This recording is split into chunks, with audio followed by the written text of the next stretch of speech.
Breaking news చూస్తున్నారు. Meghalaya honeymoon murder case దాంట్లో ఎన్ని ట్విస్టులు నెలకొన్నాయో మనందరికీ తెలిసిందే. అయితే సోనం రఘువంశీ తన భర్తను ఎలా చంపించిందో కూడా మనందరికీ తెలుసు. ఆ కేసు దేశవ్యాప్తంగా సంచలనంగా మారింది. అయితే ఈ కేసులో మరో ఇంట్రెస్టింగ్ ఒక వీడియో బయటకు వస్తుంది. అయితే ఆ వీడియో చూసిన తర్వాత సోనం రఘువంశీలో ఇలాంటి ఒక కోణం కూడా ఉందా అనే డౌట్ తప్పకుండా మీకు వస్తుంది. అయితే వీళ్ళ పెళ్లి వేడుకలో సోనం రఘువంశీ అదేవిధంగా రాజా రఘువంశీకి సంబంధించిన ఒక వీడియో బయటకు వచ్చింది.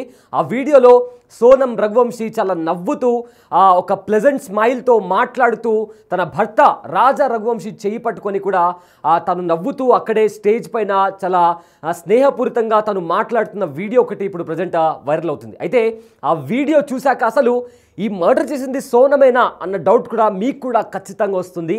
అంత ప్రేమగా అంత హ్యాపీగా సోనం కళ్ళల్లో ఆనందం కానీ లేదా అదంతా కూడా కనిపిస్తోంది. ఎస్, ఒకసారి ఆ వీడియో ఒకసారి చూద్దాం. అక్కడ ఏం మాట్లాడారు కూడా విన్న తర్వాత తిరిగి will get back to you. एक दूसरे की आंखों में आंखें डाल के तो एक का हाथ पकड़ लीजिए आप मैम, ठीक है। तो एक दूसरे की आंखों में देखना है, मेरी आंख में नहीं देखना है, ठीक है। सबको पहले अपना नाम बता दो, अपना नाम क्या है? राजा।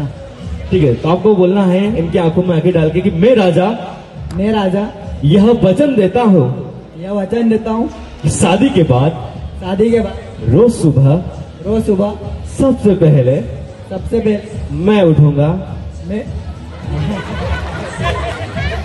अदरक वाली चाय बनाऊंगा, नहीं आती, उसके बाद अपनी वाइफ को उठाऊंगा। उठा जरूर दूंगा। चाय बनानी नहीं आती। चलिए, पहला वचन मानते हैं आप? ठीक है, एक वचन कंप्लीट हुआ। एक बार तालियां हो जाए हमारे कपल के लिए। दूसरे वचन के लिए जाते हैं हम लोग। मैं राजा यह वचन देता हूँ शादी के बाद अपनी वाइफ को हर महीने शॉपिंग पे लेके जाऊंगा। शॉपिंग पे लेके जाऊंगा। हाँ, ये बात तो एग्री हो गए। चलिए लड़की वालों ताली बजा दो यार, आपकी लड़की की बात है यार। चलिए थर्ड, मैं राजा यह वचन देता हूँ शादी के बाद मैं अपनी वाइफ को साल में एक बार वर्ल्ड टूर पे लेके जाऊंगा। हाँ, एक बात भी एग्री हो गए, ताली हो जाए। एक फाइनली एक हम बस दुल्हन से एक वचन लेंगे, लास्ट वचन लेंगे, और अगर वो एग्री हो गई इस वचन के लिए तो मैं मान जाऊंगा। चलिए मैम, आपका नाम सबको बता दीजिए आप। सोनम, ठीक है। मैं सोनम यह वचन देती हूँ कि शादी के बाद राजा ओ जी हमारे ओ जी, ठीक है। शादी के बाद ये अपने दोस्तों के साथ कहीं भी जाए। अच्छा, इन्होंने एग्री किया ना कि अभी सारे बच्चों ने बेचारे ने एग्री किया। उसने बोला चाय भी बना के दूंगा, सीखूंगा, पर आपको एग्री करना है इस वचन पे। अपने दोस्तों के साथ कहीं भी जाए, कहीं भी पार्टी करे, साफ बना, कहीं भी पार्टी करे, कहीं भी मुंह काला करे, मैं कभी यह नहीं कहूंगी कि कहाँ थे, किसके साथ थे। राजा भाई तुम तो गए, तुमने 3 वचन दिए, उन्होंने एक वचन पे भी एग्री नहीं किया। तो लास्ट वचन आप दोनों को एक साथ में लेना है। हम दोनों एक करके, थोड़ा पास में जाओ। हम दोनों मिलके यह वचन देते हैं कि शादी के बाद हम दोनों एक आईपीएल टीम बनाएंगे। आईपीएल टीम जरूर बनाएंगे।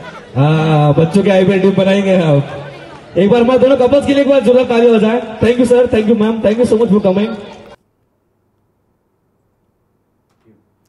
రైట్, విన్నారు కదా, ఎంతో సంతోషంగా ఎంతో హ్యాపీనెస్తో ఒక ప్లెజెంట్ స్మైల్తో సోనం అక్కడ రాజా రఘువంశీతో మాట్లాడింది. అయితే అక్కడుండే హోస్ట్ వాళ్ళిద్దరితో ప్రమాణం చెప్పించాడు. అంటే ఫస్ట్ అయితే రాజా రఘువంశీ నేను ఇది ప్రమాణం చేస్తున్నాను, నా వైఫ్కి పొద్దున్నే లేవగానే టీ చేసి పెడతాను, తర్వాత నెలకి ఒక్కసారైనా షాపింగ్కి తీసుకెళ్తాను, ఆ తర్వాత సంవత్సరానికి ఒక్కసారైనా వరల్డ్ టూర్కి తీసుకెళ్తాను అని చెప్పి కూడా నేను ప్రామిస్ చేస్తున్నానంటూ కూడా రాజా రఘువంశీ మాట్లాడుతున్నప్పుడు సోనం కళ్ళల్లో ఆ బాడీ లాంగ్వేజ్ కావచ్చు, తాను నిలబడిన తీరు కావచ్చు, అంతా కూడా ఎంతో హ్యాపీగా, అంటే తన హస్బెండ్ తన కోసం ఇన్ని చేస్తాను అని చెప్తున్నాడు అని చెప్పి కూడా ఎంతో హ్యాపీనెస్ సోనం ఆ బాడీ లాంగ్వేజ్లో కూడా మనకు చాలా స్పష్టంగా కనిపిస్తుంది. ఆ తర్వాత అగైన్ ఆ హోస్ట్ సోనంకి చెప్పాడు, నేను కూడా ప్రామిస్ చేస్తున్నాను, నా హస్బెండ్ బయటికి ఎక్కడ పోయినా కూడా అడగను అని చెప్పి హోస్ట్ ప్రమాణం చేయమని చెప్పినప్పుడు కూడా ఆ వైఫ్ తను సోనం రఘువంశీ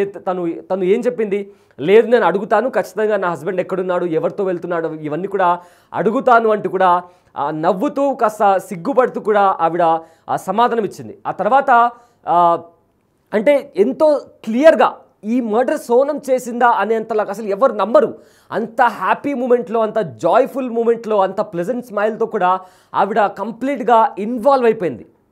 అంటే అది చూసిన తర్వాత నిజంగానే సోనంలో ఒక మర్డర్ చేసేంత ఒక కోణం ఉందా అనేది కూడా ప్రతి ఒక్కరు కూడా షాక్కి గురవుతారు ఈ వీడియో చూసిన తర్వాత. నాకు పర్సనల్గా అలానే అనిపించింది. బట్ కట్ చేస్తే పెళ్ళైన తర్వాత హనీమూన్కి తీసుకెళ్ళి అక్కడ నిందితులను అంటే సుపారీ గ్యాంగ్తో మాట్లాడి 20 లక్షల సుపారీ ఇచ్చి ఆ తర్వాత తన భర్తను తన కళ్ళ ఎదుట చంపించింది. బట్ ఆ వీడియో ఇప్పుడు కూడా మీకు బిగ్ టీవీ స్క్రీన్ పైన కూడా ఆ వీడియో మీరు చాలా చూడొచ్చు, క్లియర్గా కూడా చూడొచ్చు. ఒకసారి ఆ వీడియో ఫుల్ స్క్రీన్ పెట్టి మీకు చూపిస్తాను. ఒకసారి చూడండి. అక్కడ అంటే ఆ హోస్ట్ మాట్లాడుతున్నప్పుడు ఆయన మీ భర్త మీకోసం ఇన్ని ప్రామిసెస్ చేస్తున్నాడు, మీరు ఆ మాత్రం ప్రామిస్ చేయాలి అంటే లాస్ట్ క్వశ్చన్, అవును నేను భర్త ఎక్కడి పోయినా అడగను అని మీరు ప్రామిస్ చేయండి అని చెప్పినప్పుడు తను నవ్వుతూ లేదు అట్లెట్లా నేను ఖచ్చితంగా అడుగుతాను, తన ఫ్రెండ్స్తో బయటికి పంపించాను, ఇవన్నీ కూడా తను చాలా నవ్వుతూ చాలా క్యాజువల్గా ఒక ప్లెజెంట్ స్మైల్తో ఎంతో పాజిటివ్ బాడీ లాంగ్వేజ్తో కూడా తను అక్కడ నిలబడి రాజా రఘువంశీ చెయ్యి పట్టుకొని మరి తను అక్కడ నిలబడి మాట్లాడుతుంది. అండ్ ఆల్సో తన భర్త పేరు తీసుకోమని చెప్పినప్పుడు కూడా చాలా షైగా ఫీల్ అవుతూ తను అక్కడ నిలబడింది. అండ్ ఇది చూస్తే అసలు సోనం ఇక్కడ ఈ సోనమేనా చంపింది అనేలాగా కూడా కొన్ని డౌట్స్ కూడా వస్తున్నాయి. బట్ పోలీస్ ఇన్వెస్టిగేషన్లో మాత్రం ఇట్స్ క్లియర్, సోనం రఘువంశీ ఒక సుపారీ గ్యాంగ్కి 20 లక్షల రూపాయల సుపారీ ఇచ్చి చంపించింది అని. బట్ ఇక్కడ ఏదైతే పెళ్ళప్పుడు దృశ్యాలు అంటే ఎవరికి కూడా ఎలాంటి డౌట్ రాకుండా తాను ఎంత బాగా యాక్ట్ చేసిందంటే ఒక క్రిమినల్ లాగానే కాదు, ఒక యాక్ట్రెస్ లాగా కూడా ఎంతో బాగా నటించి నమ్మించి తన హస్బెండ్ని హనీమూన్కి తీసుకెళ్ళి అక్కడ కామాఖ్యదేవి టెంపుల్కి వెళ్ళిన తర్వాత అక్కడ దర్శనం చేసుకున్న తర్వాతనే తాను తాకనిస్తాను అని చెప్పి షరతులు పెట్టి ఆ తర్వాత మేఘాలయలో ఒక నిర్మానుషమైన ప్రదేశానికి తీసుకెళ్ళి అక్కడ ఎవరికైతే సుపారీ ఇచ్చారో ఆ నిందితులను అక్కడికి రప్పించి ఎంతో దారుణంగా వాళ్ళు అక్కడ ఆన్లైన్లో ఆర్డర్ చేసిన వెపన్తో పొడిచి మరి ఆ నిందితులు చంపేసిన తర్వాత తన చేతులతో తానే తన భర్తను ఆ లోయలో పడడానికి ఆ నిందితులకు సహాయం చేసింది సోనం రఘువంశీ. అంటే స్ప్లిట్ పర్సనాలిటీ అంటాం కదా, అంటే ఒక మనిషిలో 2 రూపాలు ఉంటాయంటాం కదా, అలాంటిది ఇక్కడ కనిపిస్తోంది. అక్కడ స్టేజ్ మీద ఏమో ఎంతో నవ్వుతూ ఎంతో హ్యాపీనెస్గా షై ఫీల్ అవుతూ ఒక పాజిటివ్ గెస్చర్తో ఒక పాజిటివ్ మైండ్ సెట్తో పాజిటివ్ బాడీ లాంగ్వేజ్తో కూడా అక్కడ తన హస్బెండ్తో ఒక మూమెంట్, అంటే ఈ మధ్య వెడ్డింగ్స్లో ఇలాంటివి చాలా సాధారణం, ఒక ఈవెంట్ క్రియేట్ అవుతుంది, అక్కడ హోస్ట్ ఒక ఫన్ గేమ్స్ క్రియేట్ చేస్తారు, ఇవన్నీ జరుగుతుంది. అలా వాటన్నిటిలో కూడా ఇష్టం లేని పెళ్లి చేశారు అనే ఏమాత్రం రిగ్రెట్ కూడా తన కళ్ళల్లో కానీ అక్కడ ఏం కనిపించట్లేదు. అంటే ఎంతలా నటించి ఉంటుంది, ఎంతలా నమ్మించి ఉంటుంది. అండ్ అలా నమ్మించిన సోనం తన భర్తను తన కళ్ళ ముందర చంపేసి ఉంటే రాజా అతను చనిపోయేటప్పుడు ఎలాంటి ఏ ఫీలింగ్తో అతను చనిపోయి ఉంటాడు. ఎస్, నమ్మడానికి కూడా చాలా షాకింగ్ అనిపిస్తుంది. దేశవ్యాప్తంగా కూడా ఈ కేసు సంచలనంగా మారడానికి రోజుకి ఒక కొత్త విషయం బయటకు వస్తున్న నేపథ్యంలో ఇలా కూడా మనుషులు ఉంటారా అనే విధంగా కూడా ఇవి చూస్తుంటే అర్థమవుతుంది. అండ్ ఇవాళ కాలంలో రీసెంట్ డేస్లో కూడా ఇలాంటి ఘటనలు చాలా జరుగుతున్నాయి. ప్రియురాలి కోసం భార్యను చంపేయడం, ప్రియుడి కోసం భర్తను చంపేయడం, ఇలా రకరకాలుగా నమ్మించిన మనుషులను కూడా దారుణంగా చంపేస్తున్నారు. ఒక వేరే వాళ్ళ సుఖాల కోసం నమ్మిన భర్తను కానీ భార్యను కానీ దారుణంగా చంపేస్తున్నారు. సో ప్రజెంట్ ఏదైతే వీడియో మీరు చూస్తున్నారో ఆ వీడియో తర్వాత నిజంగా చాలా షాకింగ్. అంటే ఒక క్రిమినల్ సోనం రఘువంశీ తనలో ఇలాంటి కోణం కూడా ఉందా అనేలాగా కూడా ఆ వీడియో చూస్తుంటే మనకు చాలా స్పష్టంగా అర్థమవుతుంది.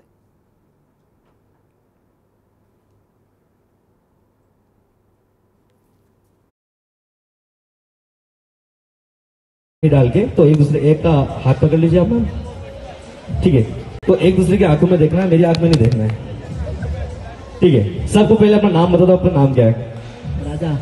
ठीक है, तो आपको बोलना है इनकी आंखों में आंखें डाल के कि मैं राजा यह वचन देता हूँ कि शादी के बाद रोज सुबह सबसे पहले मैं उठूंगा, मैं अदरक वाली चाय बनाऊंगा, अरे नहीं आती। उसके बाद अपनी वाइफ को उठाऊंगा। उठा जरूर दूंगा। चाय बनानी नहीं आती। चलिए पहला वचन मानते हैं आप, ठीक है। एक वचन कंप्लीट हुआ, एक बार तालियां हो जाए हमारे कपल के लिए। दूसरे वचन के लिए जाते हैं हम लोग। मैं राजा यह वचन देता हूँ शादी के बाद अपनी वाइफ हर महीने शॉपिंग पे लेके जाऊंगा। हाँ, शॉपिंग पे लेके जाऊंगा। हाँ, ये बात तो एग्री हो गए। चलिए लड़की वालों ताली बजा दो यार, आपकी लड़की की बात है यार।